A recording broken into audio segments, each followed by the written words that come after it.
স্কোয়াডটি যেন গোপন রাখা হয়, কিন্তু এরপরেও সিবিএফ 8 জনের নাম ফাঁস করেছে।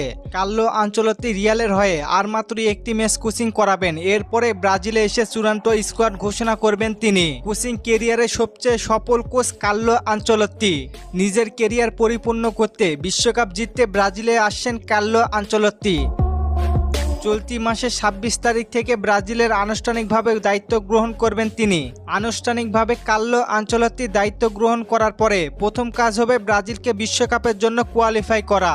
বিশ্বকাপ বাছাই পর্বে ফিফা র্যাঙ্কিংয়ে ব্রাজিল আছে 4র্থ নম্বরে। জুন মাসের 6 তারিখে বাংলাদেশ সময় সকাল 5টায় মাঠে নামবে ইকুয়েডরের বিপক্ষে। এরপরে ঘরের মাঠে প্যারাগুয়ের বিপক্ষে 11 জুন সকাল 6টা 45 মাঠে নামবে 5 বারের বিশ্ব চ্যাম্পিয়ন দল।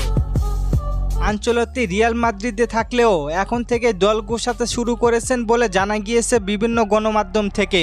এছাড়া বিভিন্ন গণমাধ্যমের দাবি 52 সদস্যের স্কোয়াড তৈরি করে ফিফার কাছে জমা দিয়েছেন। সেই 52 জনের প্রাথমিক স্কোয়াড থেকে ফ্লামেঙ্গো ক্লাব থেকে 6 জন, সান্টোসের 1 জন এবং সাও পাওলো থেকে 1 জন অ্যাটাকিং মিডফিল্ডার আছেন। সেই 8 জনের মধ্যে রয়েছে অস্কার, যিনি সর্বশেষ ব্রাজিলের হয়ে খেলেছেন 2016 সালে। ফ্লামেঙ্গো ক্লাবের হয়ে আছেন লিও ওয়ার্তিস, দানিলো, আলেক্সান্দ্রো, উইসলি, গারসন এবং পেদ্রো। সান্তোস থেকে আছেন নেইমার জুনিয়র আর সাও পাওলো থেকে অস্কার। এছাড়া সবাই জেনে গিয়েছেন ব্রাজিল দলে লিডার হিসেবে ফিরবেন ক্যাসমিরো। ইতিমধ্যে ব্রাজিল দলের সঙ্গে যুক্ত হয়েছেন কাকা।